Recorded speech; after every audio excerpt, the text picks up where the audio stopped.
All right, welcome back to ABA exam review and the continuation of our BCBA exam series with exam number 6. Today we're continuing with the next set of questions. As always, thank you for watching. If you're new to the channel, welcome. If you're returning, welcome back. Please like and subscribe. Check out behavioranalyststudy.com for all of our study materials, including our combo pack. When you pass, let us know so we can include you in the Sunday shout out. Work hard, study hard, spread the word. Let's get going. 163. Devontae reads about a new extinction procedure that claims to reduce the length of the extinction burst in a research article. Devontae decides to attempt the procedure with one of his own clients exactly as the procedure is written in the article. What is Devontae attempting? So we're looking at Devontae's behavior. What is Devontae trying to do? What do we know about Devontae so far? We know he read about a new extinction procedure that claims to reduce the length of the extinction burst in a research article. So, strangely worded question, but that's okay. We're going to understand what it's saying. It's saying Devontae read this research article about an extinction procedure claiming to reduce the length of the extinction burst. So, it seems like a good thing. That seems like an intervention we would be interested in, as an extinction burst can be quite challenging. As analysts, we want to continue our education and continue learning new strategies. So, Devontae says, well, he's going to attempt the procedure with one of his own clients exactly as the procedure is written in the article, meaning he's taking whatever they did in the article and replicating it exactly. So the exact same procedure. What is that called? What is Devontae attempting?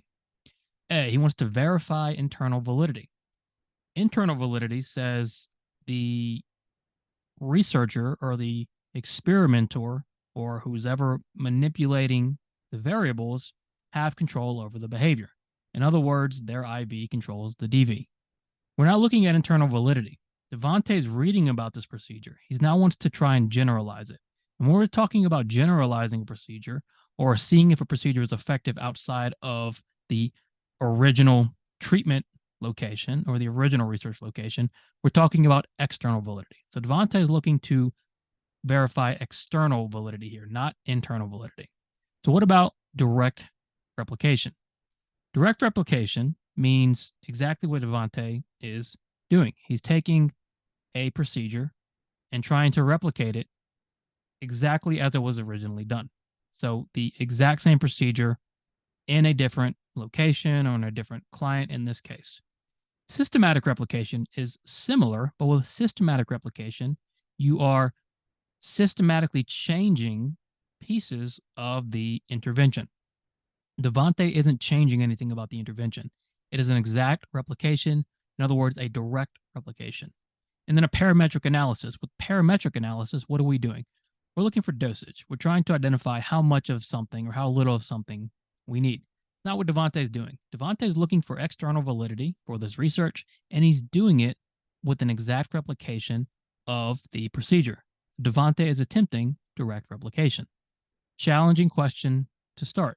Remember, it's not about how many questions you do or how quickly. If you don't understand this question, you got it wrong, let's pause here. Let's go to the study guide and let's start learning these ideas: direct replication, systematic replication, parametric analysis.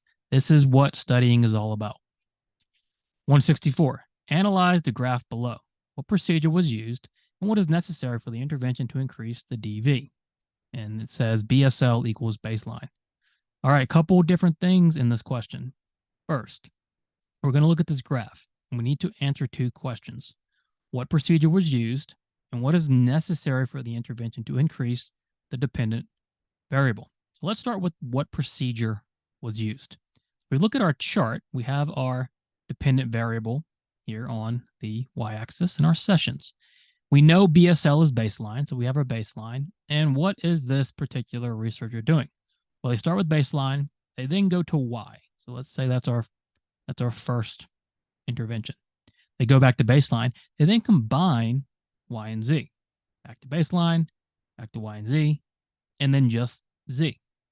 So looking at this chart, it seems like YZ is our treatment package, and they're breaking it down and looking at each part individually. So when you take a treatment package and you break each part or item or component down and analyze each one individually, what do we call that? Is that a parametric analysis, component analysis, or comparative analysis?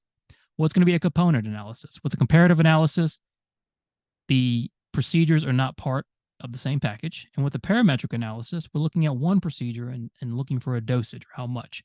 Here, we're taking the components and breaking them down and analyzing them individually.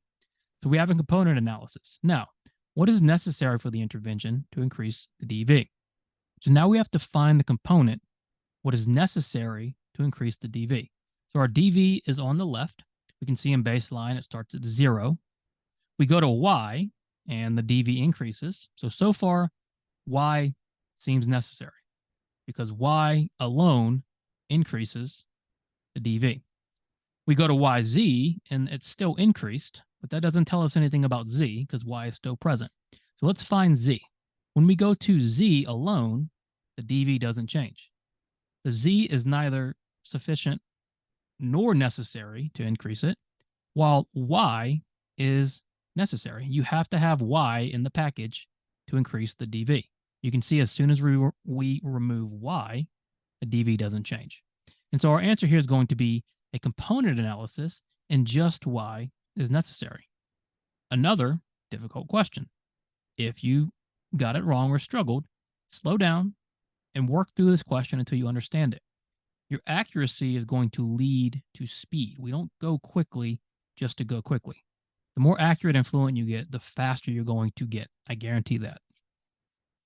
165. Bill does not believe that speech therapy is an effective way to teach kids with intellectual disabilities to communicate better. Anytime Bill notices a kid making progress and who is also receiving speech therapy, Bill always attributes the progress to his own work or a different therapy instead. What type of error might Bill be making?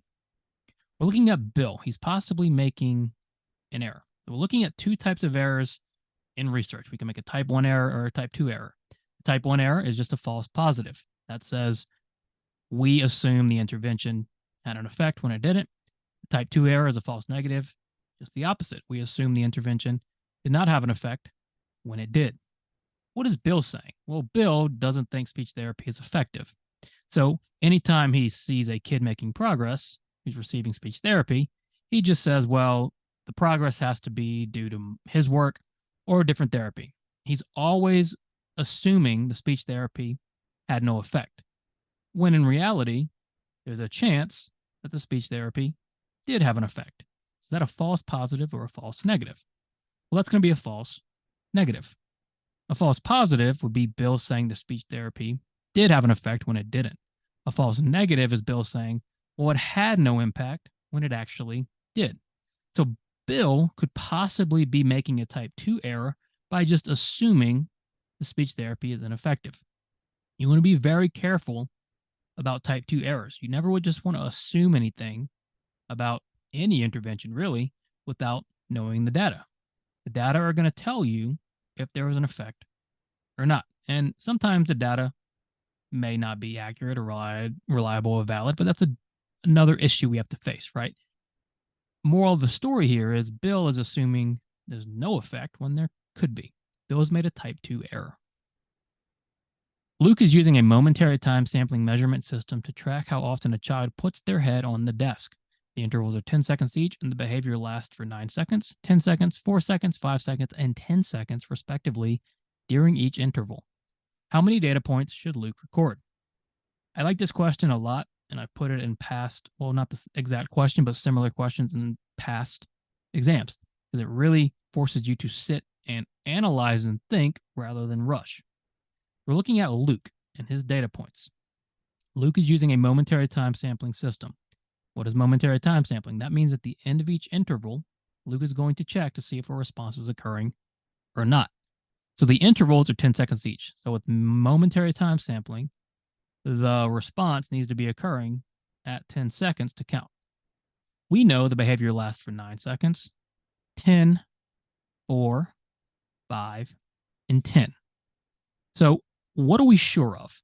Well, we're sure that Luke needs at least 2 data points. Why? Well, because our intervals are 10 seconds each.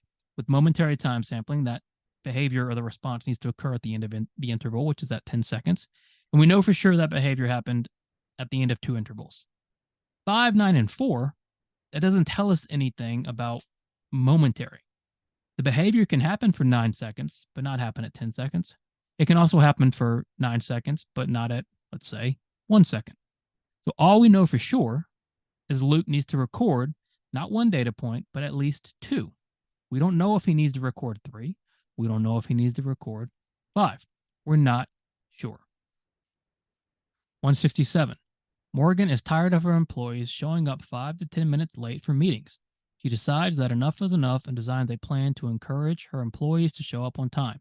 If her employees show up on time, she allows them to leave work 30 minutes early that day, but only if they show up on time. What is Morgan using? Looking at Morgan here, what is Morgan using? She's trying to change her employees' behavior. She's tired of what? She wants to change the fact that the employees show up late. She doesn't want them to show up late anymore. So she says, well, enough is enough. I'm going to get this plan where you're going to show up on time. Already, we can see our replacement behavior showing up on time. Employees show up on time, they get to leave work 30 minutes early that day, but only if they show up on time. Already, we should be able to identify this is differential reinforcement. Right? We're reinforcing something, putting something else on extinction, specifically teaching a replacement behavior. And with differential reinforcement questions, the first thing you ask is, am I teaching a replacement? Because if you are, it's either going to be a DRA or a DRI. If you're not, it's going to be a DRO, DRH, DRL, DRD. That's the quickest way to eliminate answer choices. Here, Morgan is clearly teaching a replacement. She needs her employees to show up on time. If they show up on time, they get reinforced. If they're late, they don't.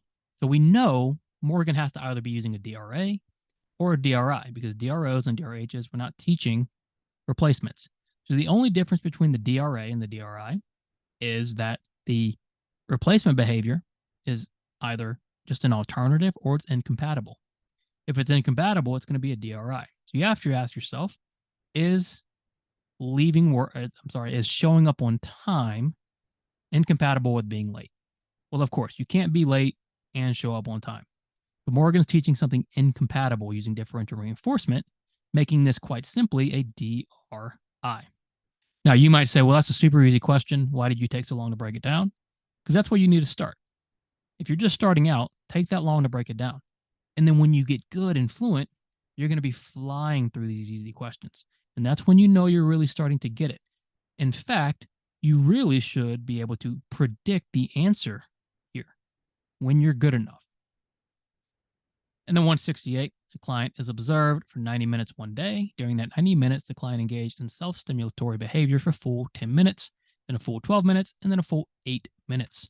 What percentage of time did the client engage in self-stimulatory behavior? All right, we have a percentage question. We need to know how to find totals, percentages, and averages. How do we find a percentage?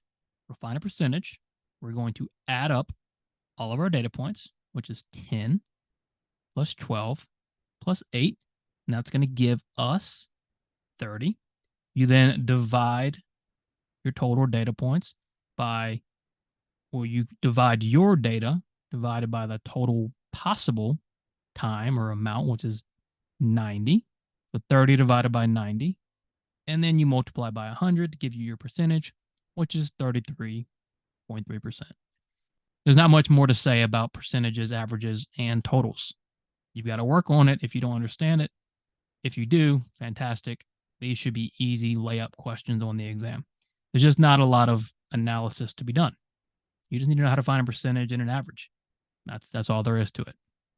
As always, please like, subscribe if you haven't already. Spread the word if we've helped you in any way. BehaviorAnalystStudy.com for all of our study materials. We are now offering our exams in a digital version as well. So when you get the combo pack with the practice exams, you get the printable versions and the digital versions. So it's a great, great deal. Be sure to check that out. As always, work hard, study hard. See you soon.